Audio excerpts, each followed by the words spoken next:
the life of Nehemiah is a powerful example of faith, example of leadership, and his life is an example of perseverance. And who was Nehemiah? Sino ba si Nehemiah? You know, Nehemiah, for us to know, he was from the tribe of Judah. And Nehemiah, he was a cupbearer to the king, King Artaxerxes. He was the cupbearer to the king. So, makikita natin dito, no, the king placed so much trust on Nehemiah because he was a cupbearer. Pag sinabi kang cupbearer, when you are cupbearer, the life of the king is in your hands. Because siya yung nagtitimpla ng wine. In our times today, he was a bartender. In our times today, he was a bartender. Ha? O sa termino naman ng mga Pilipino, if you're ordinary, meron kang chimoy. And then, it was a chemist. Look at this. Nehemiah was a Jewish. And this is a Persian king. And look at this. The king placed so much trust on Nehemiah. And he was not of their desert, different race. Hindi siya Persian. He was a Jewish. Pero look at this, nagtatrust siya kay Nehemiah. And even the life of the king is in the hands of Nehemiah, though he was a Jewish. Remember how it became, the Jewish became powerful in the times of Persia. Remember the time of Queen Esther and the uncle Mordecai? Mordecai became the second. He held the highest position, or the third, king, queen, and then Mordecai. And then the Jewish people became very influential. And then Nehemiah was a generation next to Queen Esther and Mordecai. So he was also a leader. For us to know, Nehemiah was a builder of the wall of Jerusalem. May aral siya. He studied in Persia, or in our times today, Iran. So Persia, he studied in Persia, a scholar of Persia, an erudite or educated man. He was a chemist or a bartender or a cupbearer to the king, and at the same time, a civil engineer. He knew how to build the wall. So for us to understand the time of Nehemiah, we have to go back to the history. Let us go to the background of this story. The kings of Israel and Judah, before they had two kingdoms, Northern Israel, Northern Kingdom, Southern Kingdom, and then because of their continued disobedience, the iron rod of God came, and the Northern Kingdom, composed of 10 tribes, they were given to the Assyrian Empire. So they became captives to Assyrian Empire. So nawala yung Israel, yung Northern Israel, nawala yun. Or in our times today, Samaria. Now in the Judean part, the Judah is the Southern Kingdom. But because of their continued disobedience, God disciplined them. And they went into captivity to the Babylon Nebuchadnezzar came. And their captivity came in 3 waves. 3 beses sila na naging captive. In the first captivity, when Nebuchadnezzar came, it was in the year 605 BC. So during that time, a lot of nobles, a lot of royalties, a lot of plenty of those belong to the monarchy, including Daniel, they were sent into captivity to Babylon. That was the year 605. Now the second wave came when Jehoiakim disobeyed.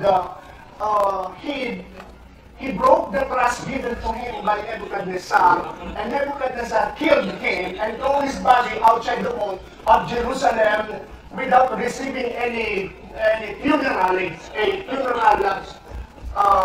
na karapat-dapat sa hari. So that was the time that na dumating uli si Nebuchadnezzar, and Jehoiakim, the king that time, on the second wave, he was taken back to Babylon. And this time, kasama na si Ezekiel. So si Daniel, nauna na ng 605. On the second wave of the captivity, year 597 BC, or 590 years, 7 years before ipanganak si Jesus Christ, naging captive sila ulit doon, kasama na doon si Ezekiel.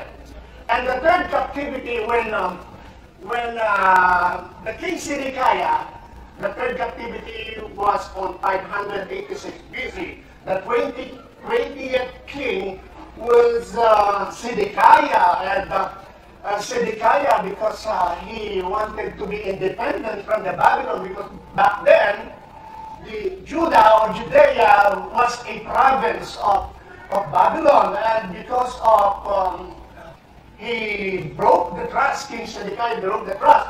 Nebuchadnezzar came back, destroyed the temple, destroyed Jerusalem, and Zedekiah, his eyes were plucked out. Before that, in front of King Zedekiah, Nebuchadnezzar killed all his son, and Zedekiah plucked out, his eyes were plucked out. And then after that, mga kapatid, that was the third wave. A lot of Jewish people, they were carried to Babylon. So during those waves, Daniel and Ezekiel were the personalities. Daniel. Now, when after 47 years of King Nebuchadnezzar, after 47 years, after the third wave of captivity, King Cyrus the Great, the Medo-Persian defeated Babylon. So this is the next, as in the visions of Daniel about the kingdom, the gold, the head of gold, and human kingdom yan, ito na yun. The second kingdom was Medo-Persian kingdom headed by Cyrus the Great. And Daniel, who was taken into captivity from the first wave, he became a eunuch. He served during Nebuchadnezzar, and when Cyrus came, the Medo-Persian Empire, Daniel also served the kingdom. And Cyrus, when he defeated Babylon in the year 539 BC, or 47 years after the third wave, the following year, on the 538 BC, Cyrus made an edict because God gave him a vision to build a temple for the Jewish people. He made an edict to let the people of God go back to Jerusalem, to Judah, to Israel, to build a temple. And Zerubbabel was the first governor when they came back. That's the first wave of return. When they returned, Zerubbabel was the under the kingdom of Medo-Persia, Cyrus the Great. And even Daniel is still there. He's also an actor of that time, during the first wave of return. And you know what? When they went back to Israel, to Judah, they made a temple. Actually, the temple was built only for 4 years. But it takes 20 years because of the delay. So, nagkaroon ng delay, mga kapatid. sa pagpapatayo ng templo. Remember, sa yung completion of the second temple, nung na-complete yan, Darius I the Great was the king. So nandiyo pa rin si Daniel, nagsiserve pa rin siya. Then nung dumating na si Queen Esther and Mordecai, Queen Esther and Mordecai was the time when King Xerxes was the king. King Xerxes, he was also Ahasuerus in Hebrew. In Hebrew name is Ahasuerus. King Xerxes became the husband of Queen Esther. Original name of Esther is Hadassah.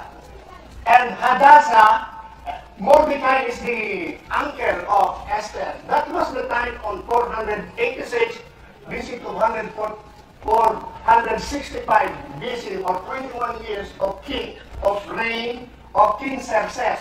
Si King Xerxes kasi nag-reign siya sa year na yan, 486 to 465. But Queen Esther became queen only after 7 years of reign. Yung imagine, on the third year of King Xerxes or Ahasuerus, nagkaroon siya ng reyna. Because Queen Vashti was dethroned and he was looking for a queen. After 7 years before Esther was chosen. But when you read the Bible, akala natin parang kahapon lang, and then after the following months, si Queen Esther, and then, it takes 7 years before siya naging queen.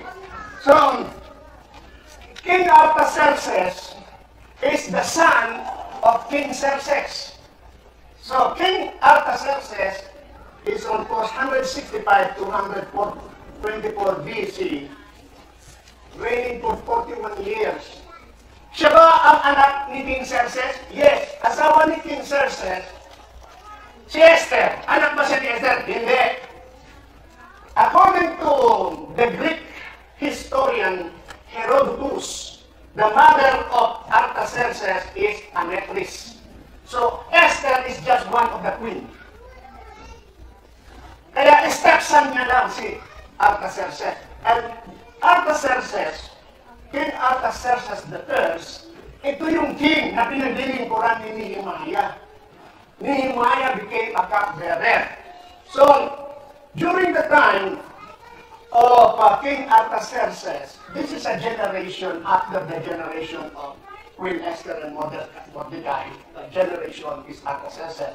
So, ito na mga kapatid, King Artaxerxes allowed the second wave of return.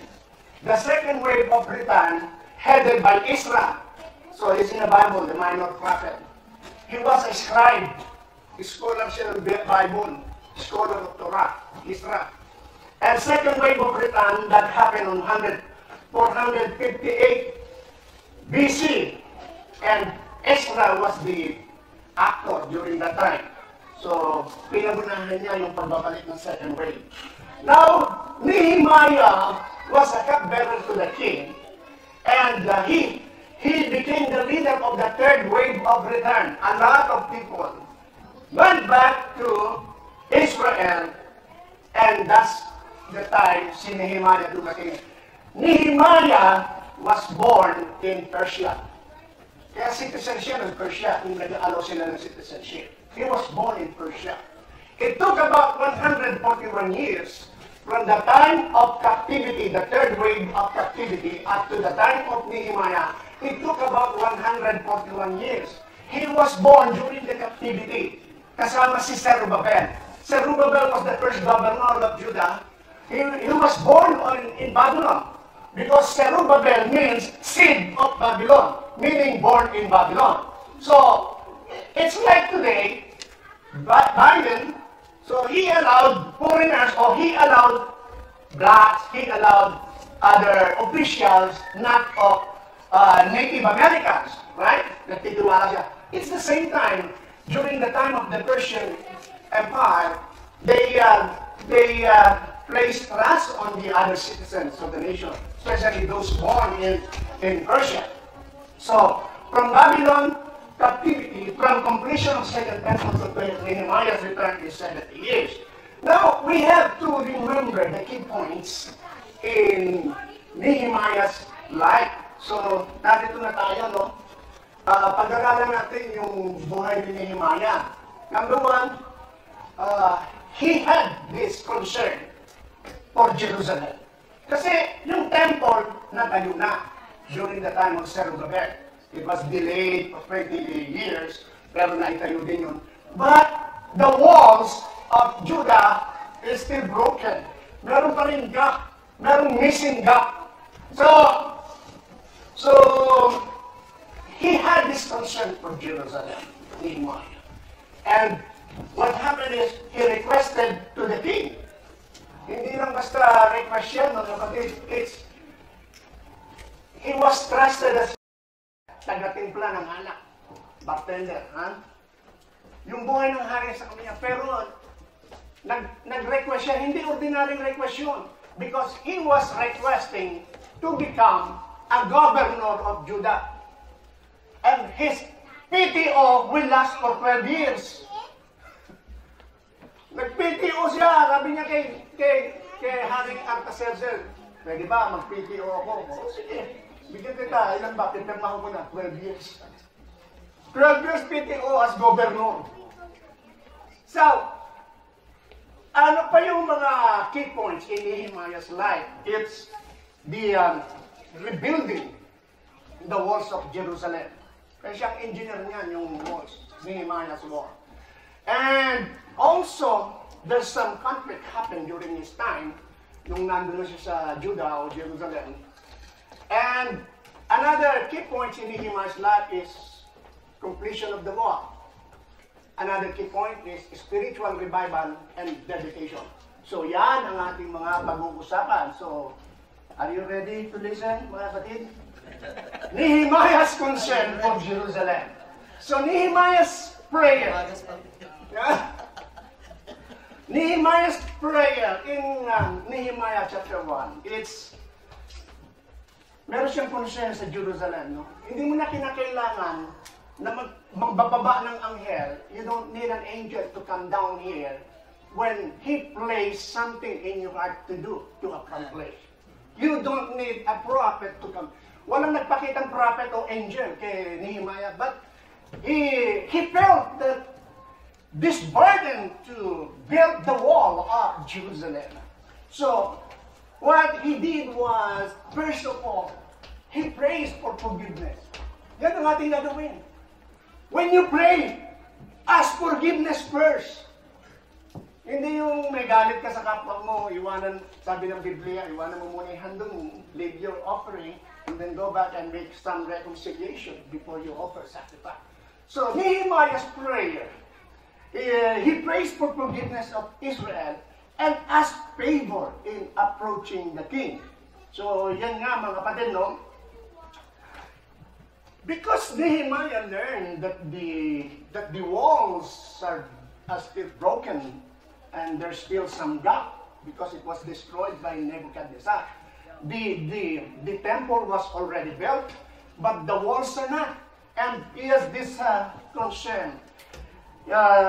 He knows that the city will be defenseless. Say, an enemy came. That's why nagkaroon siya ng burden na sa mga siwak sa gawain doon.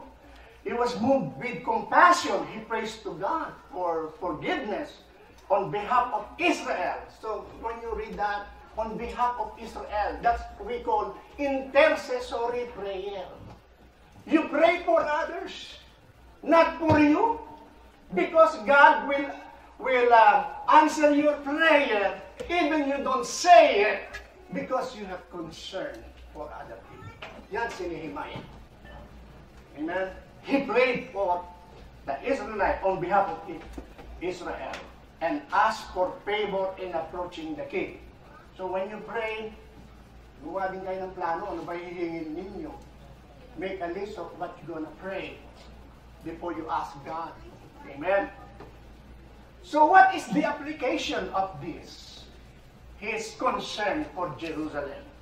What is the application? It teaches the importance of prayer and intercession for others. He fasted and prayed before he took action. Nag-fast muna siya, nag-break.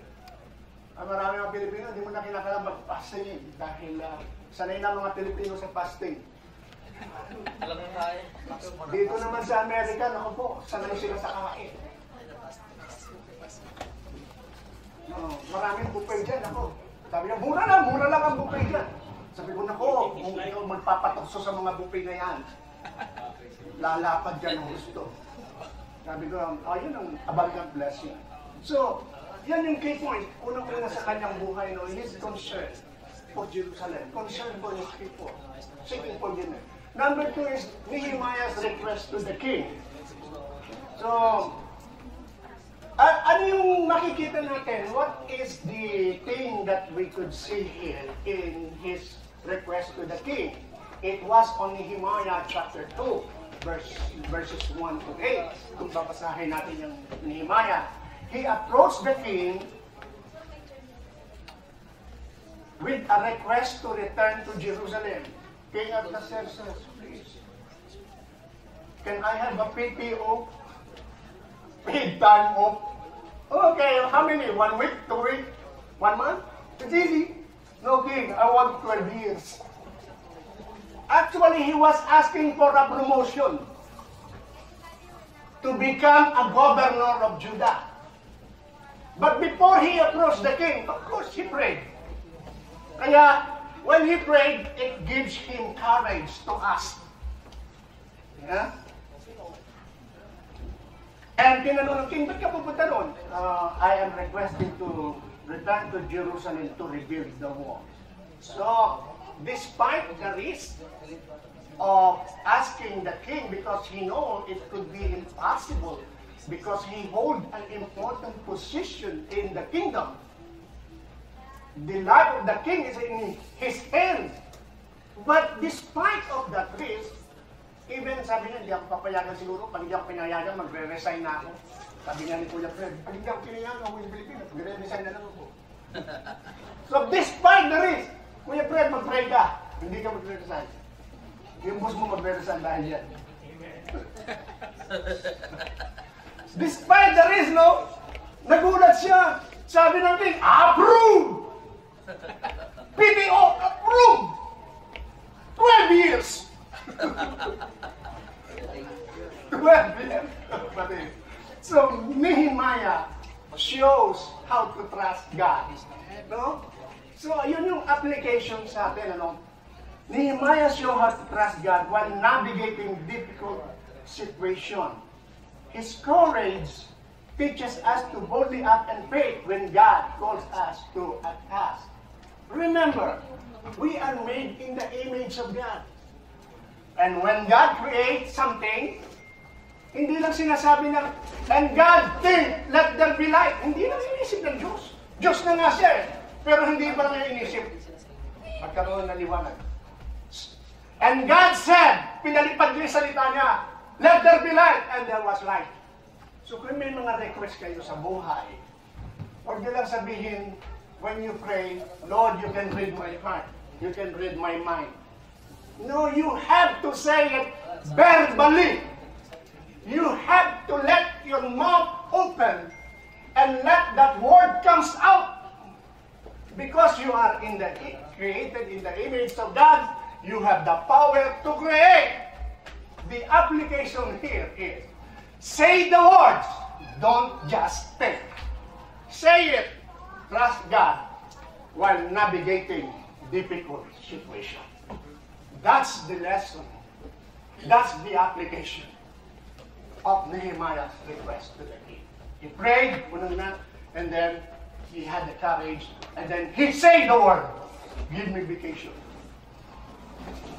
The third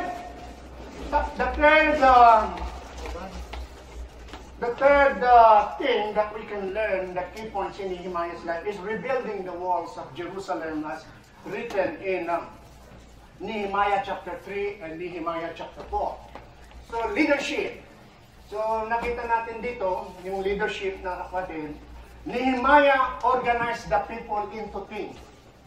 So, he's not only an ordinary cupbearer, he is also an engineer. He is also a leader. He knows how to organize a team.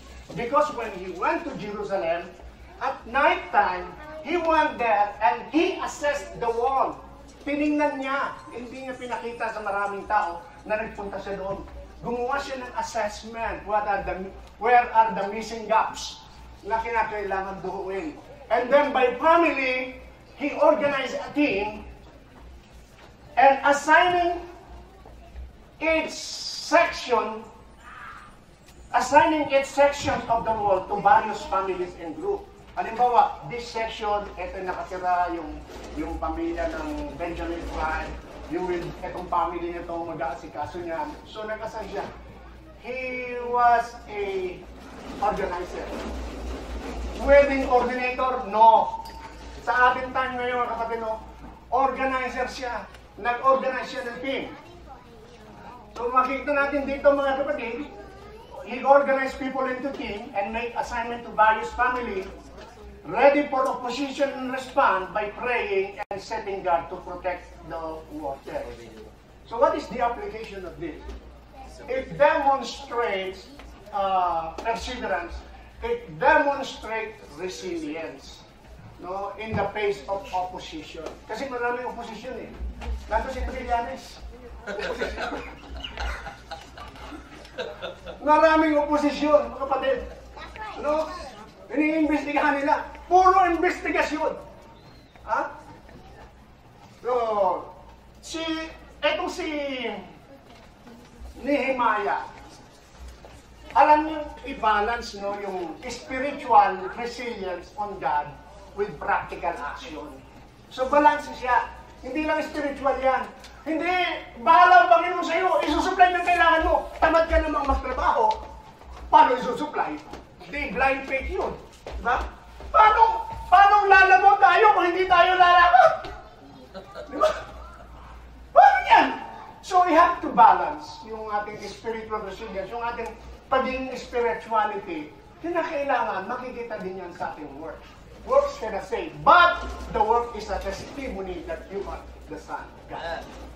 Amen? Amen. Sabi nga sa John chapter 5 verse 36, sabi ni Jesus, I have a greater testimony than John. The teachings and my miracles are my witnesses that God sent me, that the Father sent me. These are my two witnesses. The teaching and my miracles are my witnesses that I was sent by God. So in application sa atin, although we are so spiritual, we study the Word of God, we come to church, we know the Word of God, but we have to balance it, we have to make some action, like makikita sa buhay natin. Your life must be a testimony that you are a child of God. Tapos yung mga salita pa natin, maraming ganyan, no? They know the Word of God. Ang lakas naman magmura. Walang testimony sa kanyang pangungusap. Wala namang work. Walang nakikita obedience. You know what? How can you obey if you don't know about the law? You have to learn the law so you can obey. Because our works and our words are the testimony that the Father sent us here to become light. Kaya sinabi niya, you are the salt of the earth. So, hindi dapat nawawala yung favor natin because some other people, they don't know. They don't read the Word of God. But because of you, a child of God, you have to know the Word of God. You have to read the Bible and apply it to your life so you can become the walking Bible. And people can read the life of God through you. Because that's the main reason why we are here in the world, to bear the image of God. That's right. We must become the image bearer of God. Amen. Ibinigay yan sa Israel. The purpose of God is for them to become an image bearer of God, but because of their continued disobedience, the iron rod of discipline of God came to them. They went into captivity. The 10 tribes lost, and the 2 tribes remained, the tribe of Benjamin and the tribe of Judah. So, Jesus Christ came to seek the lost para mabuo uli yun. He came for His people. not for us. But because they don't accept Him, that's why doon tayo pumasok, idinuktong lang tayo. That's the purpose, to become an image bearers of God. Yan ang purpose natin. Kaya God will give us the purpose in our life. So, nakita natin dito mga kapatid, no?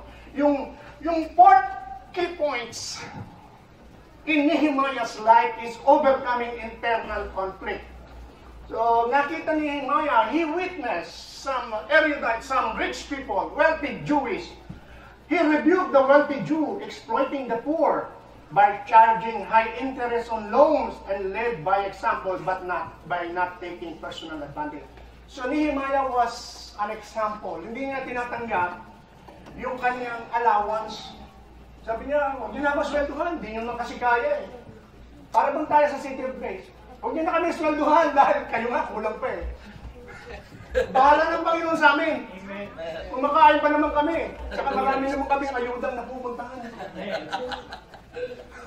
Kahit na wala na kami ng sweldo, basta tumulong naman kayo, mag-invite kayo ng mga tao, na dumami naman tayo. Tingnan ninyo, kung ito ay barko, lulubog tayo. Bakit? Kasi mas maraming tao dito wala, kaya gaganon yung barko, lulubog tayo. Ha? Oh. Kasi yung mga nakabakas yun, naka-PTO! Naka-PTO, patay tayo, dahil wala tayong PTO. Lugi. Yan, ang mapalayo. Wala kasi kayong malaki sweldo. Joke. So, kapatid, ito talaga si Nehemiah. Social injustices. Nakita niya yan. Nag-check ng high interest. Utang, 5.7 na ito. Not 5.6, 5.7. Parang ang credit card mo masyadong mahal. Eh ngayon, 35% lang, di ba? Yung pinakabagbago pa lang, pangit ang credit score mo, 35% yung APR mo.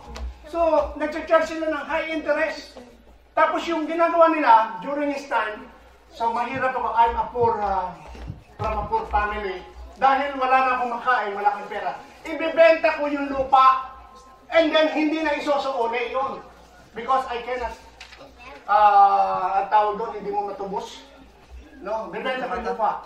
Ang inaam din nila, yung mga wealthy Jewish din, ni-rebuke niya yun. Kasi, sa law ni Moses, after 7 years, isusuli yung inutang mo, burado na yun. Yun, yung tawag na year of Shemitah. O, Sabbath year. So, after 7 years, burado na utang mo. After 50 years of every jubilee, wala na, babalikan na uli sa lupa mo, sa'yo na lahat yung. Yan ang law noon. So, nakita ni Nehemiah yan. So, did you know, during the time of Nehemiah, nung nagpunta siya doon, di ba nagtayo ng temple? Yung mga Jew doon, naging masama na naman sila, pinababayaan naman ng templo, yung the priest or the Levite, they started working, they started doing the planting. Why? Because, yung nawala na yung integrity ng temple noon. Kaya si Malakay pinadala doon before pa dumating si Nehemiah. Before Nehemiah came, Malakay was there to preach to them that pinababayaan nila, ninanakawan yung Diyos kasi hindi na sila nagtatize. Wala nang pagkain ng mga priest. Yung mga priest naghahanap buhay na. Supposed to be hindi sila maghanap buhay because pinapakain yun ng mga tao. Pero nakita din ni Malakay yun, kaya si Malakay nangaral sa kanila. So ito si Nehemiah, dumating siya, he saw the injustices by his own eyes. And Nehemiah's action in application, it highlights the importance of integrity, fairness, and caring for the disadvantaged. So, true leadership involves addressing both external and internal challenges. So, ganyan, di ba? Ako nga may nakikita ako, pero maging mautak din tayo sa pagtutulong natin. Because some of the people, they pretend to be needed of something, but the truth is they just want to make an advantage, take an advantage of you. Di ba? Marami nakikita ganyan, church. Even in the Philippines, there are a lot of church. Tingnan mo na attendant, puro babae at saka mga bata. taking advantage of the church. Actually, there's no purpose in church. And pray for a preacher or for a teacher that will teach you the truth. Kasi, when you preach the truth, people will just come. Hindi mo na kailangan mag-invent pa. People will just come. Matatagpuan ka na lang din sa iyong Facebook Live. When you are watching this in Facebook Live, come and be blessed. Maraming pagkain dito. Pag walang pagkain dito, magdala din kayo. Praise the Lord. You are invited. Come and worship with us every Sunday, 10 a.m. Nandito kami, hindi kami nawawala. Mangangarap kami ng mga totoong patuturo dito. Wala kaming sweldo. Wala kaming sweldo dito. Kulang pa nga kami sa aming pambili ng gas. Gasolina. We spent fuel just to come here. And we don't make a refund. Because we love the work of God. Amen. We are here to listen upon the word of God. Hallelujah. Amen. So rebuilding the walls of Jerusalem. Makikita natin dito yung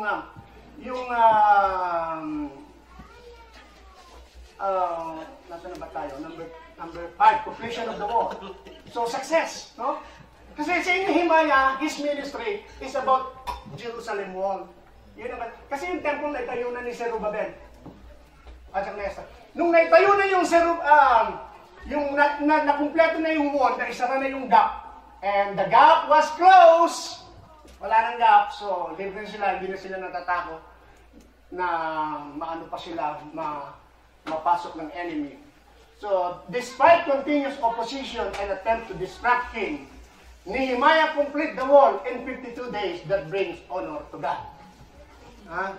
Alam niyo ba, during the time of Esther, during the time of Esther, King Xerxes or Ahasuerus, he was the one who made a stop order. Because maraming opposition eh. Maraming opposition. Sabi, dito na yung Judah sa panahon ni Zerubbabel. Dito nga, tinatayo yan yung templo, tapos ganon, tinatayo yung wall. Kaya nahinto yung wall, nagkaroon ng gap. There's a missing gap because the walls of Jerusalem, the construction was stopped because of the letter from the King Xerxes. And then, in the 20th year of Artaxerxes, so this is the next king, Xerxes and Esther, and then the next is Artaxerxes and Nehemiah. After 20 years pa na-approve yung wall. Kasi sa first 3 years ni King Artaxerxes, nagpadali din siya ng sulat na ihinto niya yan. Ihinto niyo muna yan. And then, Nehemiah was there. After 20th year reign of King Artaxerxes, he requested, because sabi ng hari, bakit malungkot ka? Kasi nag-offer siya ng alak eh. Bakit ka malungkot? Siguro may lason yan. Hindi naman sinabi ganun, no? Kasi po, gusto kong tumulong sa aking mga kababayan doon sa Judah, si Kulay Wall. Nag-request siya. Kaya, si Nehemiah yung builder ng wall. Wall builder siya, civil engineer yan. Ewan ko kung nag-aral talaga yan. No? Pero how can you organize if you don't have some education? How can you organize the wall and do the construction if you don't know about building it? So yun nga mga kapatid, no? The completion of the wall, maraming oposisyon. Pero nag-attempt na i-distract siya. But Nehemiah teaches the power of focus and dedication to God's mission. Yung kaya mga kapatid, in our service to God, hindi lang yung pwedeng nandito lang tayo. Ikukumpleto natin, paglilingkod natin hanggang sa heaven, papunta tayo. Until we get into heaven, the completion. That's why this body is the temple of the Holy Spirit. Amen? Your covering is your wall. Your skin is your wall. Focus tayo. We have to focus on the teaching of the Word of God. We must become an example of the Word of God. And we have to always evaluate and do some assessment on our wall. Amen? Yung family natin, wall natin. Nakikita ng ibang tao. Other people observe you. Over the backwood. Titingnan kayo. Oh! Are they children of God? Why they keep on fighting every day?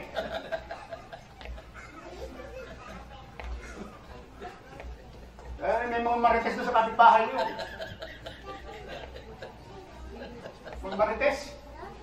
What are they doing? So, despite of opposition, kasi naglilingkod sa Panginoon yan, wala namang pera yan. Ano ngayon? Despite of that opposition, you have to continue. Because God knows everything. Alam ng Panginoon yung pag-ibig natin. Amen? So, Nehemiah teaches the power of focus and dedication of God's mission.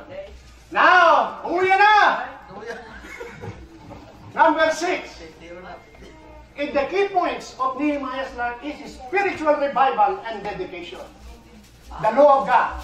After the completion of that wall, Nehemiah gathers people to hear the reading of the law of Moses by Ezra the scribe. People are moved to repentance. We have to be moved into repentance. When we hear the Word of God, we must have this joy. Kinakailangan when we gather together, we must always have this feeling of rejoicing and feeling of excited ka. You are excited every time we hear the Word of God. Because when you come to the church and you just sing the music, you don't listen to the Word of God, incomplete. There's a missing gap of your word. Amen? So dito tinawag niya si Ezra. Ezra is one of the minor prophet, but actually, he's one of the scribe or he's one of the scholar of Torah. Siya ang nagturo. Tinuro niya ang kanyang law. So how can you preach and how can you teach the Word of God without knowing the law of God? So actually, alam mo niyo, the Ten Commandments, yun ang ugali ng Diyos. Hindi niya sinasabing, sundin niya, hindi sundin niya, patay kayo. Sinasabi niya, sundin niya, pero alam niya, hindi niya masusunod. God said about the Ten Commandments, but He knew at the verse na hindi na talaga masusunod yun. Ayun lang yung ang Panginoon, pinapakilala natin kung sino siya. Di ba, when you engage with someone, you must know the likes and dislikes of that someone. Before you get married, mag-asawa ko ni brother dyan, sabi ni Ruby. Kasi, kilala mo yan eh, nasinggero yan eh, tsaka, ganun ba? Ganun ba? Is that the reason why, I want to get married? Kasi my hubby is a holdapper and a karnapper. No, you have to know if he's a good person. Ang Diyos, the Ten Commandments and the laws of Moses is just a written law para ipakilala natin kung sino siya, kung ano ugali niya. Because during that time, when they were in Egypt and they were surrounding nations, they don't know about the Word of God. They don't know about the moral absolutes of God. That's why the Ten Commandments is the moral absolute of God. Ito yung ugali ng Diyos, likes and dislikes of God. The first Bill of Rights, that's the Bill of Rights of God. That's the first Bill of Rights, the Ten Commandments. Pero alam pa rin, hindi niya masusunod natin yun, although He will tell Moses to obey me. Hindi masunod, kaya pinadala pa si Jesus Christ. That's why Jesus Christ came. Ang nangyayari ngayon, sa pagsusunod ni Jesus Christ, pag maniwala ka lang sa Kanya, sige na. Diba? Parang yung nandoon kinukwento ko nga sa inyo, sa boss ninyo. Sabi ng manager, tutulog-tulog ka, tukba-tukba ka. You are in your place of work, no? Tapos, napadaan yung manager. Sabi ng manager, tulog-tulog ka. Tinawag niya yung supervisor mo. Kita mo si Joy? Tulog-tulog si Joy, oh. Can you terminate her? Sabi ng supervisor, no, boss. Huwag naman. Tao ko yun eh. Kilala ko yan. I know her. Don't terminate her. So, I know her. Masipag siya. And, nag-Facebook lang kagabi yan, napuyat. Kilala ko mo, terminate. That's the role of Jesus Christ. Alam niya masama tayo. Pero naniniwala ka sa supervisor of your soul. Believe on the Lord Jesus Christ and you will be saved. So that you will not be terminated. So alam mo pa, isa na lang ang sumunod para maligtas ang lahat. Amen? Ganun din sa pamilya natin. Dahil lang sa iyong pagsusunod, na nagtatay mo kahit na hindi believer yan, consider yan ng Panginoon. But, be careful on your service to God. Amen? It's because you are the image bearer of God. Hindi mo batid. Hindi mo masasabi kahit anong sama ng isang tao. Because only God can judge. Hindi mo masasabi. Yung sinabi nga sa Timothy, bagaman sa kanyang sarili, siya ay parang sa apoy, pero sa kanyang sarili ay maliligtas. Dadaan ka nga ng apoy, namatay ka because of your disobedience, pero ligtas ka pa rin. Because yung kasalanan natin, pinako na lahat yun sa krus. Amen. So, ang application, ng kapatid, Nehemiah life emphasizes that physical restoration must be accompanied by spiritual revival. When you restore your soul to God, kailangan makikita yan. Merong revival sa buhay natin, mga kapatid. You always have this, yung desire to read the Word of God. You have the desire to read the Word of God. Amen? So yan mga kapatid, no? At that's the life of Nehemiah. We learn about the 6 key points of his life. And Nehemiah was the powerful example of faith, leadership, and